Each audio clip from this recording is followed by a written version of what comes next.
Hello beautiful person, welcome back to the channel. My name is Chu and today we're going to be going over my real-time process for mixing my beats so that they sound clear and punchy no matter where you hear them. Instagram, YouTube, Spotify, you name it, it's always banging, and this is going to be the reason why. I've broken it up into a 5-part methodology so you can really see what goes into all of it. Not too much more to say. Check out the free 14 drum kit down below. Check out our Discord. It's the cleanest, safest producer Discord by a country mile, and we'd love to see you there. Enjoy the tutorial. Let it bless you. Peace. Just one more thing. After you're done watching this, please go check out my latest video essay, which goes over how to make amazing guitar melodies from scratch. We had a lot of fun goofing on the omnisphere of rows. It was hilarious. It's a good video essay. You're gonna learn a lot. All right, for real this time, let's get into the tutorial. All right, so we are back in here with this project that we cooked up yesterday when we were going over drum programming. I'm just gonna spin it really quickly. By the way, this pink ghost loop is absolutely wild. So once we're done giving it a listen through, we're gonna get into mixing this baby down.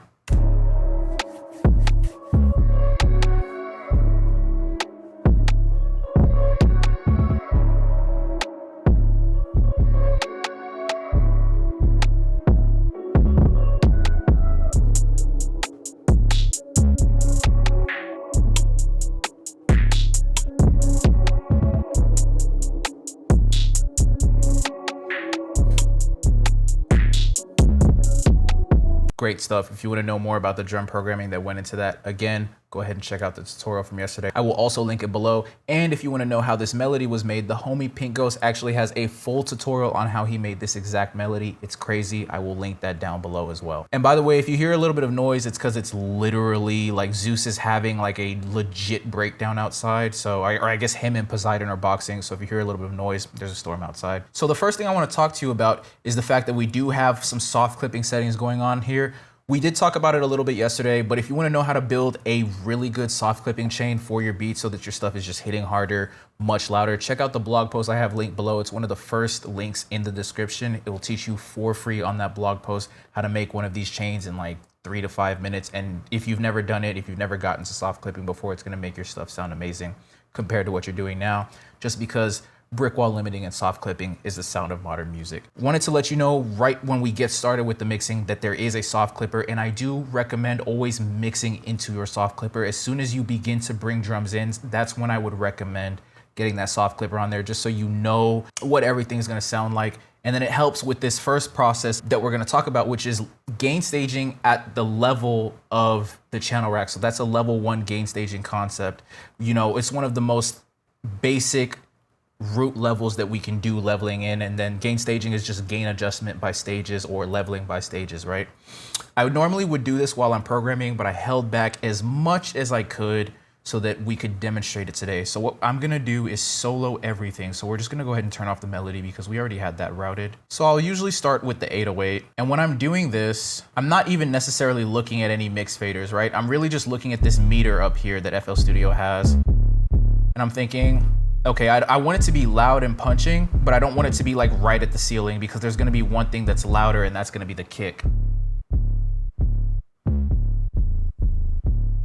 So then I'm gonna bring in the kick. We should see it touch right around that ceiling, maybe back it off so it's not hitting right at the ceiling, but you should almost see that color change, the way it turns a little bit white right when the kick hits. You wanna see something like that. I might push it a little bit more, because intuitively I want my kick to be louder than my 808. But the kick and the 808 are gonna be the loudest elements in the beat. Usually the bass is the loudest element in the beat. Then we're gonna move on to our main snare, which is gonna be the second loudest thing.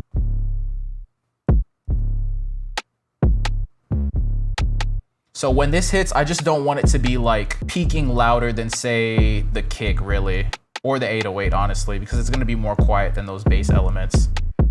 Then we can bring in our accent snare.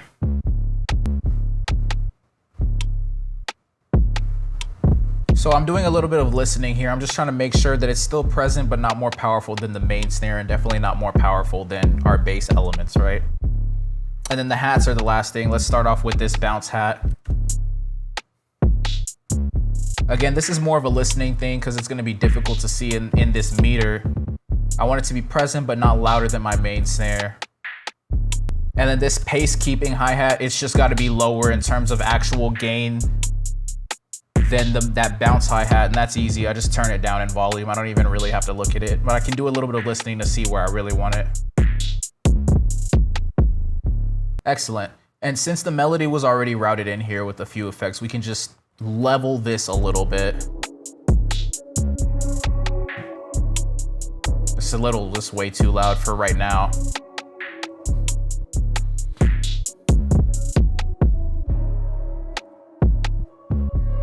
I think that's better. I think that's better for what we're going for. Nice, nice. So the next thing we're gonna do is just grab all of our drums and we're gonna route them in. And we're gonna grab both of those hats and then just put them in one track. Boom.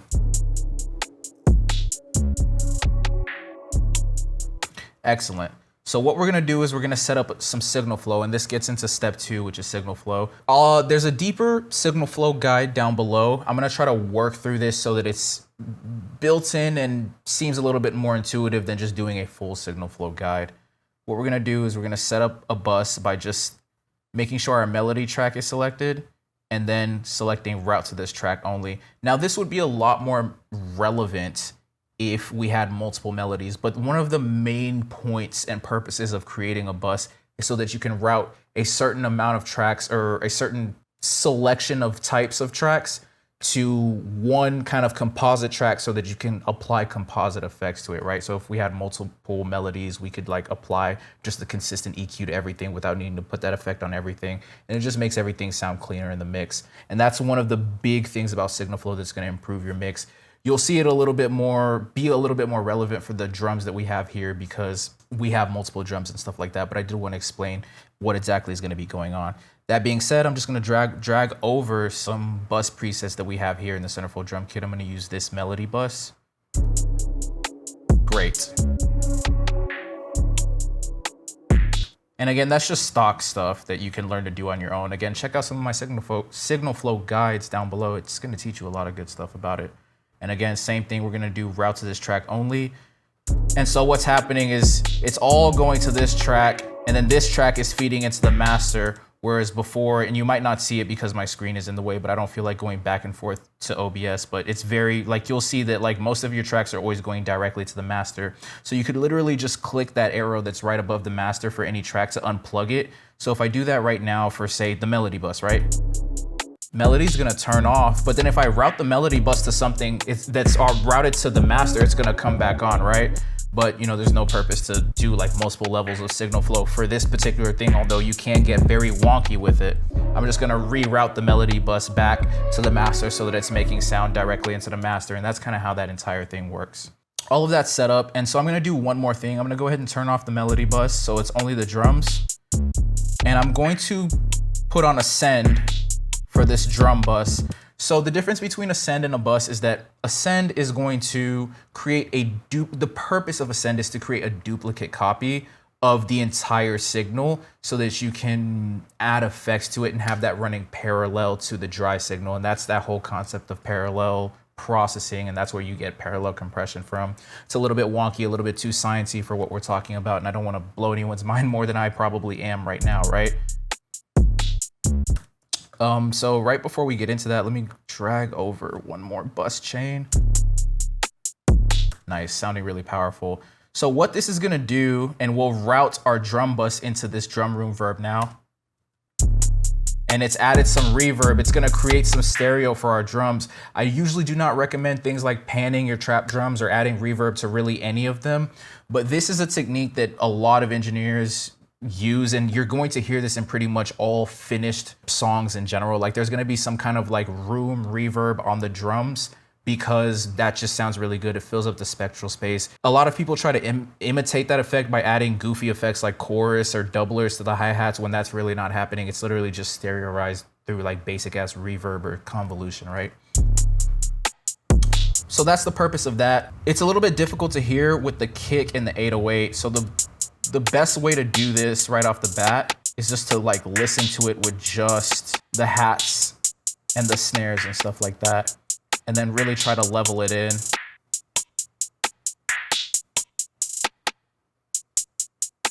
I think that's nice. It's just supposed to be like a little nice accent. And then we're gonna bring in the kick and the 808 and hear how that affects everything. Really just the kick for right now. Yeah, okay.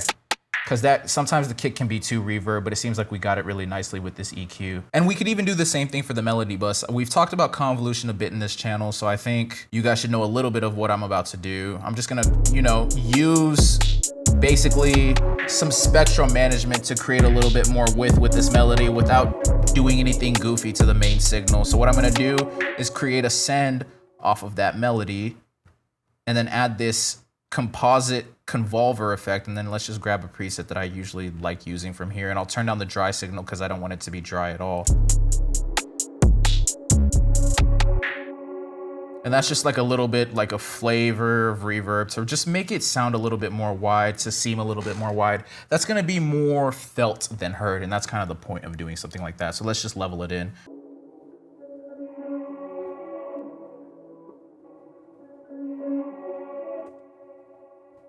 That's nice. Maybe turn the wet down a little bit, but increase the width.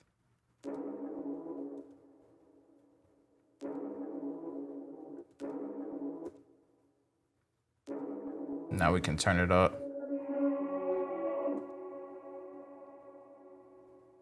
That's nice. That's nice. All right, then we'll just EQ it a little bit. Keep things tight. That's nice. That's really nice. And again, that's just a send, so we can literally rename this. So things are already sounding more full and more powerful because of our signal flow techniques that we've used here. So now we're gonna get into gain staging level 2, and that's just doing our gain adjustment within the mixer using the mix fader. So we'll go ahead and start with the drums because there's not much to do with the melody. We're just gonna basically level the melody against the drums when we're done. So let's talk through these levels one more time. So let's turn off that melody bus for now. And again, we're just starting with that 808. The reason I want to start with the 808 is because I just want to let you know that this ends up being kind of like my anchor point, and I base the rest of my like leveling and gain staging around that, as you saw in gain staging level 1. We're just going to turn this up because I like to have it kind of hit around 6, and then I'll adjust the rest of the mix around that, right? So I know I want the kick louder, so let's see where I want that hitting. I don't want it to be clipping past the ceiling like that though. Maybe a little louder. Oh, like right around -1's probably nice. That's very Mike Dean of you, my boy. All right, cool. Now let's move on to the main snare. Maybe a little louder, like right around 6 is probably good. Okay, accent snare. Could have more power, just a little bit.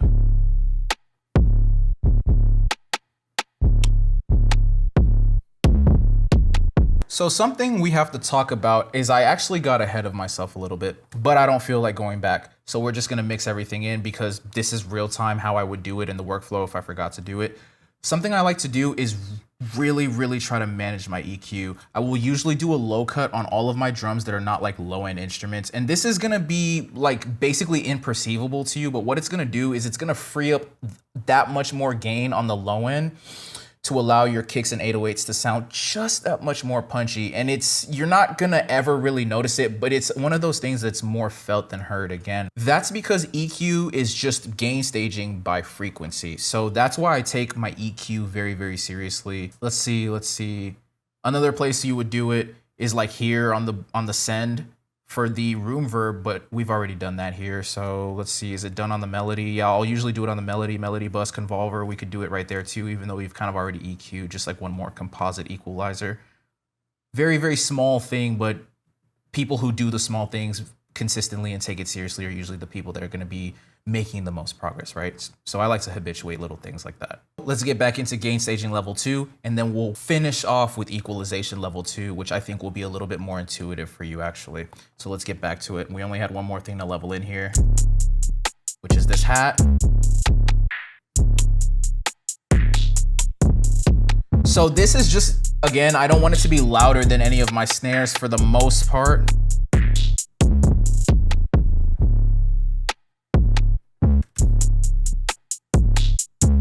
And then melody's the last thing. We're just gonna level it using this fader on the melody. I try not to move any of my bus faders ever, honestly. I try to get it done with all the on-track faders instead. So melody is one of those things that's difficult to mix. It's because it has so much frequency distribution and also spectral distribution. So the thing that I can tell you is that you want it to sound powerful because it falls into the big three. I've talked about this in a bunch of other tutorials, but just to move through it very quickly, the bass is going to be the first element of your big three, and it's always going to be the loudest thing in your mix, at least in the pop culture stuff we're doing, right? Trap, hip hop, pop, R&B, all that stuff. It's pretty consistent. It's very consistent. The next thing is going to be your main snare. That's going to be the second loudest thing, and that's the second thing in your big three. And then the next loudest thing should actually be your melody, because that's part of the big three. If you were doing like a song that had vocals, that melody would be replaced by the vocal, and that would be the last thing in the big three. That should be the loudest. That's not the main snare, and that's not the low end. That being said, it's tough because that does not necessarily mean loudest by actual gain, right? Because if I just turned it up to like peak at 15, like say, that's way too loud, even though technically by like gain, it's like less loud than everything else, but that's not how you really want to think about it. This is pretty much the one place where you can't use numbers, like strict numbers, pretty much ever, because it changes from song to song for a lot of scientific reasons that I'm not going to get into. But melody is the one thing where you pretty much just have to listen to it every time. So you'll get better at it. You can use like spectral graphs to try to practice it, but really just listening. You want it to sound full, cover enough frequency space, but not overpower your drums, and definitely not overpower any of your other big three elements, which would be the low end and that main snare. So I'm just really gonna close my eyes because that's usually what I do. It's more of a feeling than a hearing or looking thing. And honestly, if the best way to level anything is by starting from an off position and then leveling into like whatever it's gonna be. Just from a human perception point of view, that's gonna be very, very easy for you to do compared to any other way, like starting from the loudest and going down. Maybe a little louder. Maybe a little more. That's pretty good. So one last thing I want to talk about is equalization level 2. So there are a couple of other areas that we could apply equalization to. The first one I really want to talk to you about is this kind of EQ that I'll do on the drum bus, because I wanted to hit all the hats. And my mentor taught me, and it was a very, very helpful thing that he taught me, is that a lot of modern trap hi-hats, most of them are going to be kind of like have this very sharp resonance around like 7,100 hertz, like 6,900 to like, hello, 69 to like 72, 7,300. So they've got a pretty nice spectral distribution. Like if we just go to the hi-hat, right, and we open up a parametric EQ to look at it, that's usually like where it's doing the most of its noise anyway. But as you can see, it's really peaking right here, which for this hat, it's like 73, right? So it's usually going to be in that area. So what I'll do is just go to my drum bus and add this EQ like this. And it's just to tame that kind of sharpness, and it brings so much balance to the mix. You get rid of that sharpness, but none of the presence of the hat, if that makes sense. Do something like that just so it sounds a little bit more crisp and sharp on the high end. And I might do something like a little bit of boost on the low end. And this is getting into the concept of the trap smile or the disco smile. And it's that if you look at the spectral graph of a hella popular songs, they tend to have like boosted low end and boosted high end. And there's a bunch of theories why it's like that. There's actually no real scientific explanations. Like a lot of people will just be like, it literally just sounds good like that. It was popularized in disco music because that's when like super bass heavy, but like super high res, like high end clarity was like became the most popular thing in music, because I think that was the first time like digital kind of like production was very, very popular. So that's where this comes from. So you'll see like a boosted high end, a scoop around like from like 100 to like 400, right? You'll see something like this. Just like a little dip, so that sub sounds way more powerful by comparison. You can really push that 808 a lot more. It's just gonna sound more pushed without us having to do anything to that 808. And then, you'll see in trap at least, and this is where the trap smile comes from, you'll see something like this around the hi-hats just to tame them. And then again, you'll see that boost on the high end for a little bit more clarity on those artifacts.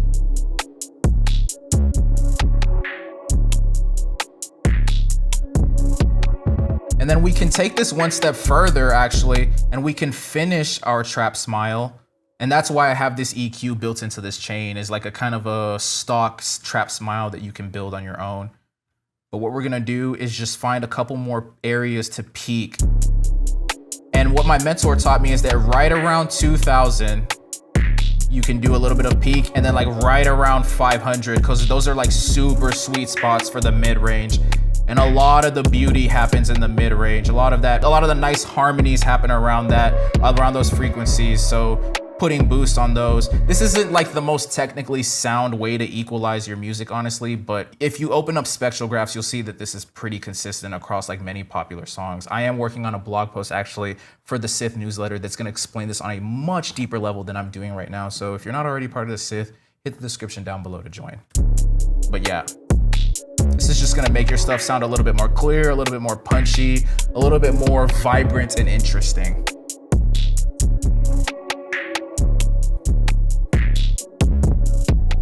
That's what I got for you. Some banger tips on how to mix your stuff, get your stuff hitting harder, get it sounding cleaner.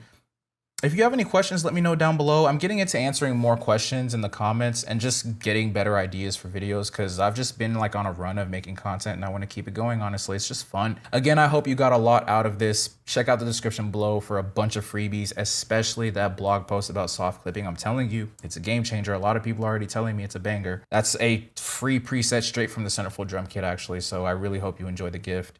Check out the 14 drum kit. Check out our Discord. I will see you in the next one. Peace.